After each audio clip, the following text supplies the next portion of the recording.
Well, it is times like these where you're about to get some and you don't even know. I really wish you knew how much you're about to get some tonight. You do not have to subscribe. You do not have to like the video. Let's get right to it, because our very first clip, yes, it is one of them. We need Uncle Bob back. Roll it. Stealth technology, right? Where if you want to hide a plane, what if we had the ability to project something, right, through some mechanism where we could make people go where we wanted them to go, right? Because I know there's a technology that uses like two different lasers that triangulate a certain point in open air, and they put enough energy into a particular location that they ionize the air, and so it creates like a bright pixel.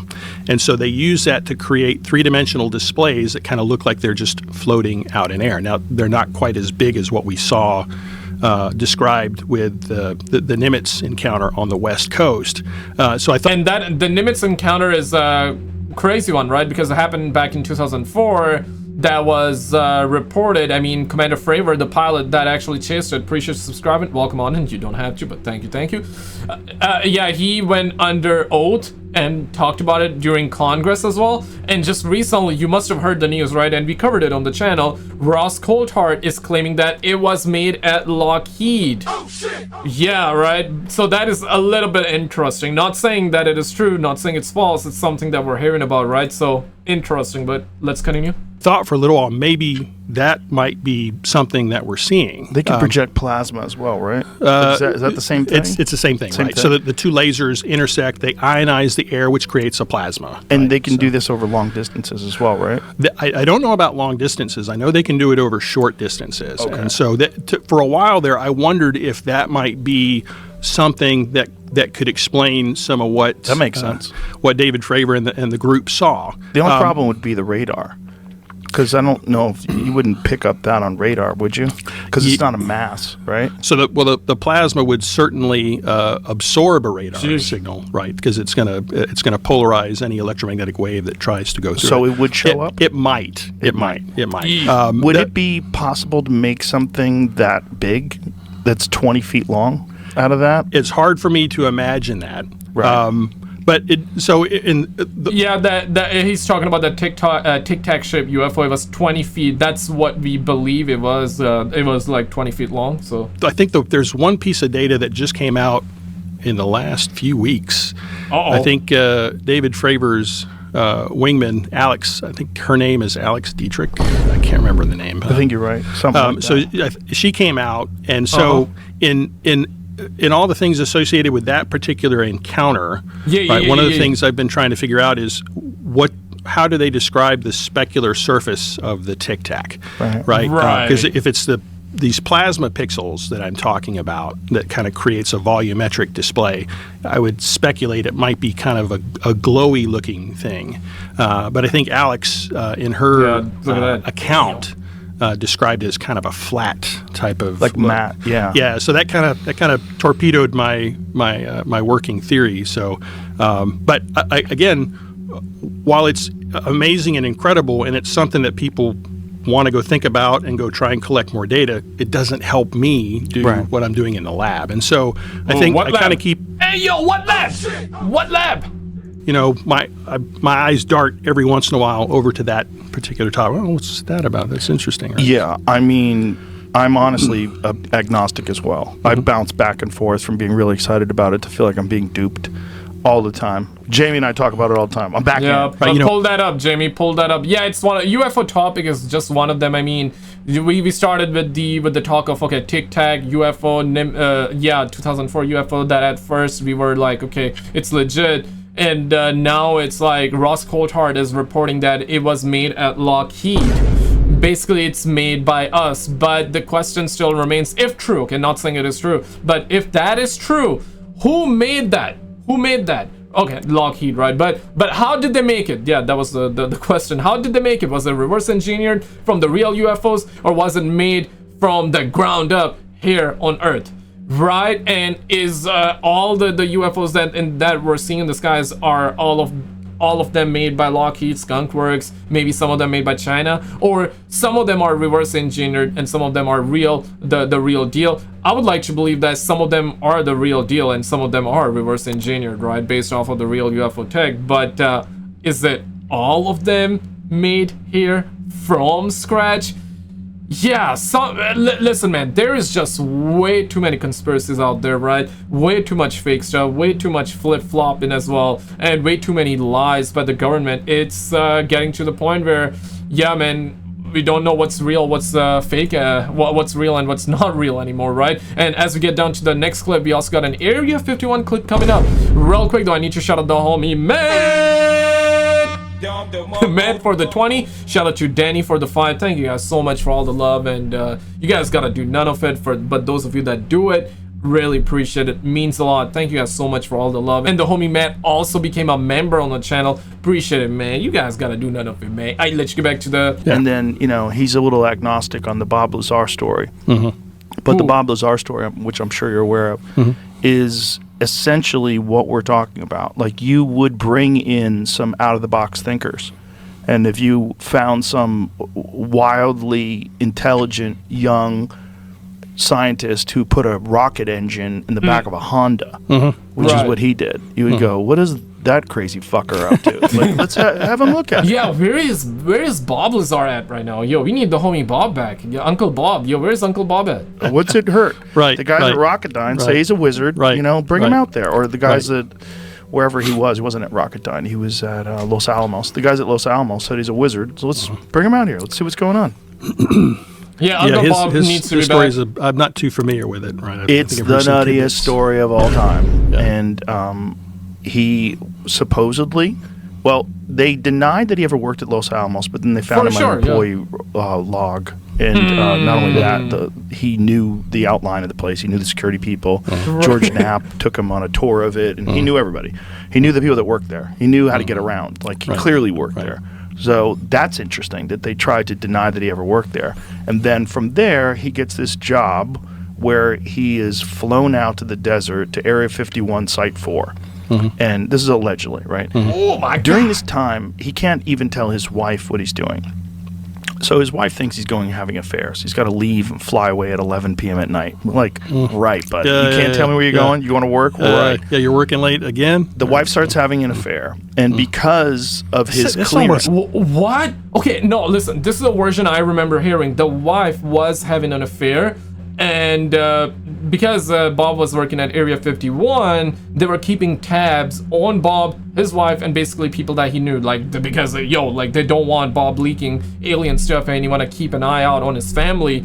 And that's where Bob was like, okay, you know. And when Bob found out, they were like, oh shit, they're keeping an eye on me. Yo, what if they kill me tomorrow? I gotta go out and tell the world, like, yo, this is what they're working on, right? So they don't kill me. That was the story. And I initially remember hearing, yeah, like, they found out that Bob's wife was having an affair. But so the wife thought that Bob was having an affair. This is why she was like, I'm gonna get some. I'm gonna have an affair, right? We gotta, revenge. Got you right there, Bob. Yeah, okay, no, that's wild. Sounds like a movie, right? Does sound, yeah. Which is one of the beautiful things about reality. Is that reality seems so fake that sometimes actual true stories are bizarrely fictional. Right. So his wife starts having an affair. Because of his clearance, he cannot be working on these things if he could be under extreme emotional duress. That is wild, right? Like, imagine thinking your partner is having an affair, so I'm gonna get revenge on you by also, getting some, which is, pause. But like, bro, like that's childish though. You don't confront your partner and be like, yo, are you actually having an affair? Like, do some about it, but like, you don't have to get some in order to get them back. It's like a weird gotcha moment, right? So they fire him. They tell him he can't if he could be under extreme emotional duress. So they fire him. They tell him he can't. They don't give him any explanation. They don't tell him his wife's cheating on him. He starts taking people out to the desert, explaining to them, you have to see what we're working on. They fly this thing on certain nights, and they do these test flights around the base. It's nuts. So he takes these people into this area. They see it. They get arrested.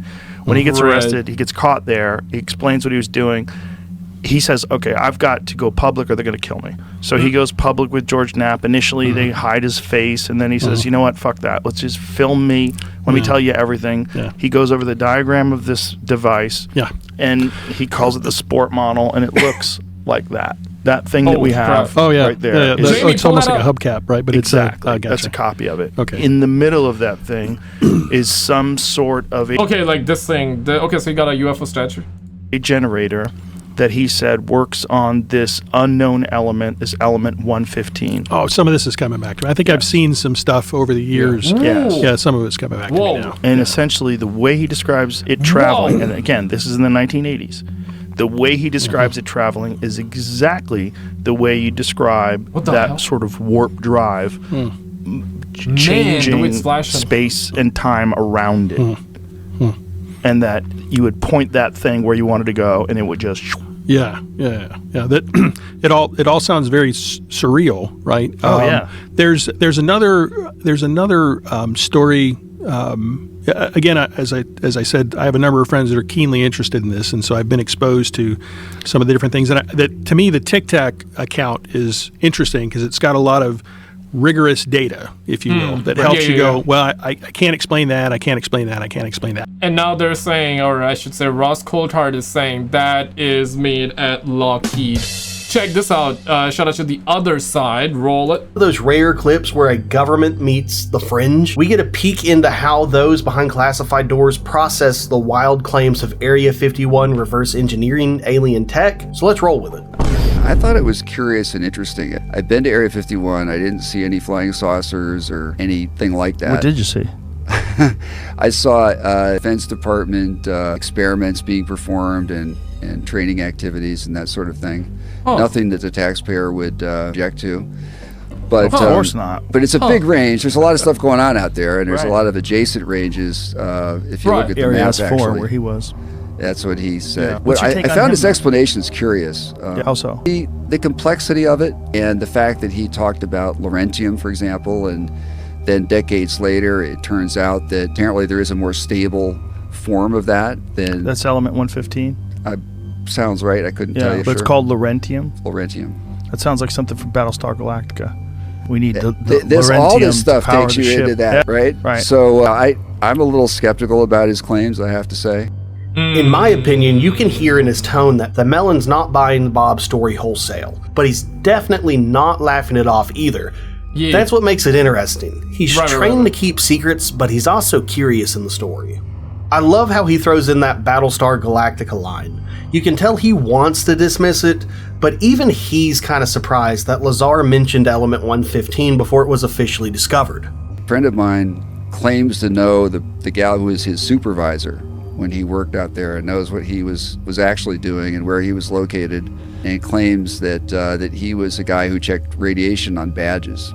That's it. And so all the rest is fiction. According to that story. And this is a person maybe that person's full of shit. Maybe. How about that? I don't have the ground truth on this. When Mellon says Lazar might have been checking radiation, it sounds like classic discrediting. But that's just a cover story. Or is it the truth? The deeper you go with this stuff, the blurrier it gets.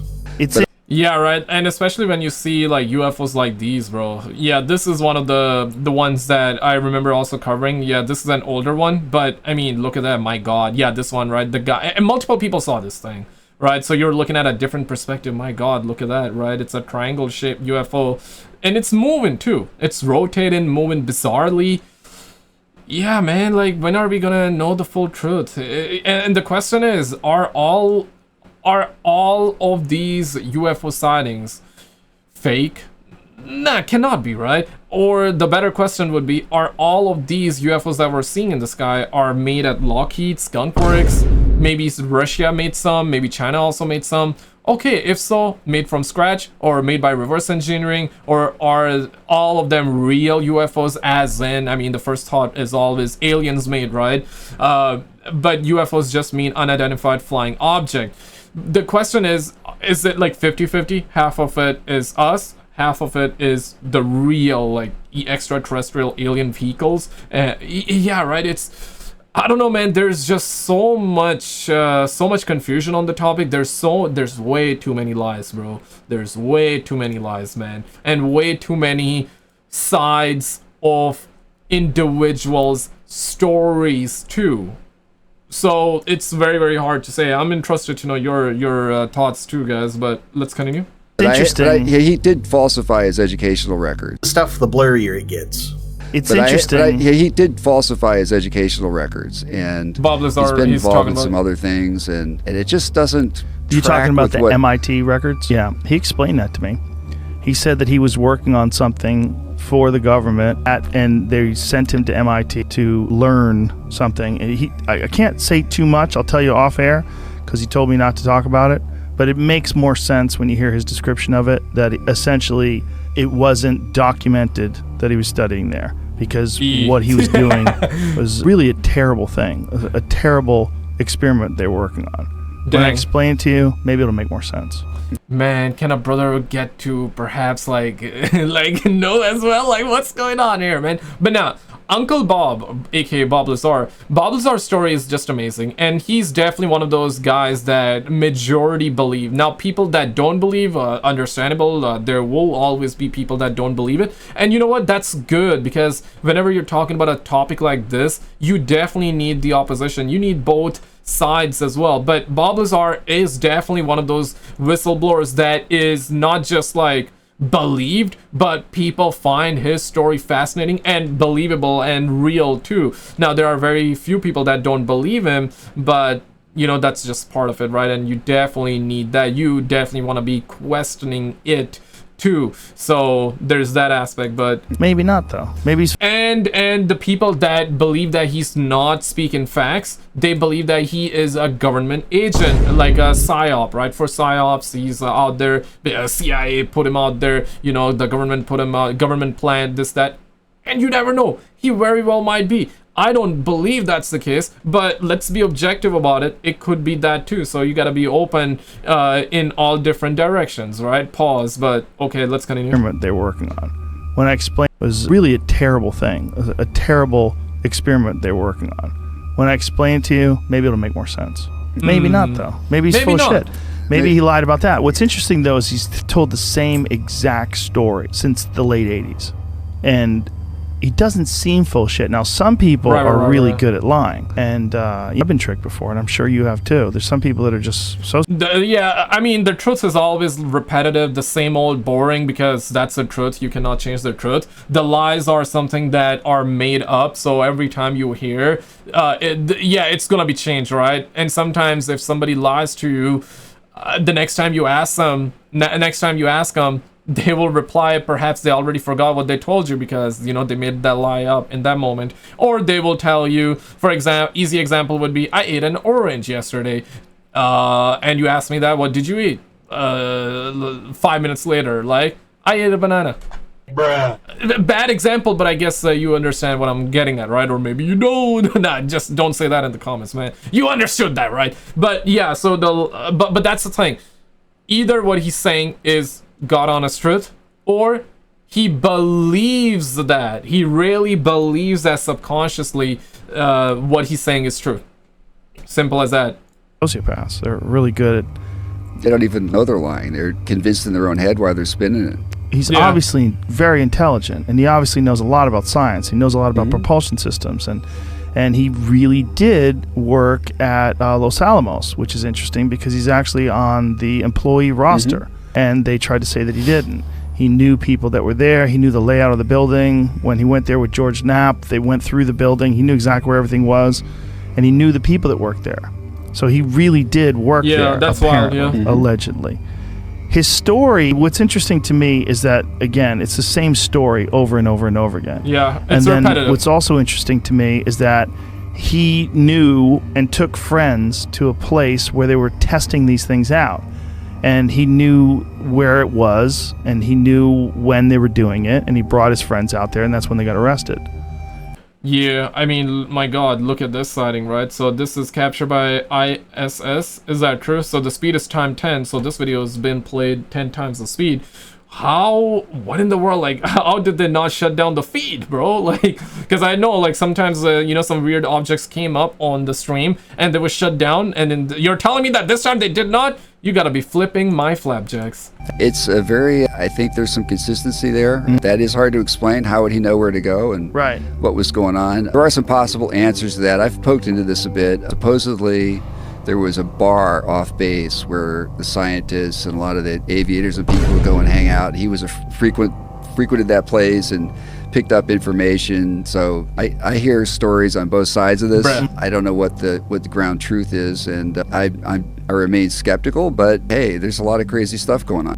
Notice how he gives the classic Glomar response? That's the kind of thing that makes people believe him even more. I enjoyed his company. I went to dinner with him and Jeremy, and I talked to him for several hours on the podcast and off the podcast. I don't know, I don't, but it's a weird one because he never made any money doing that. He never made any money telling that story. I'll tell you another story offline. We can exchange stories offline. I'm excited. For a guy who used to handle defense intelligence, Mellon seems a little too interested in Bob's story to brush it off completely, which honestly raises more questions than it answers. Yeah. But did you see this video though? Ooh, if you have not, check out this video on the screen, because it's one of those videos that where we have this alien, right? That video that is recently came out once again, and people are talking about it, and it's very believable, very first footage of that alien, and it was put through an AI test, right? And the results came in and said that it is not AI generated, and it's the real, that it is the real deal. Check out this video on the screen, and I'll see you right there. YouTube tried to censor it too.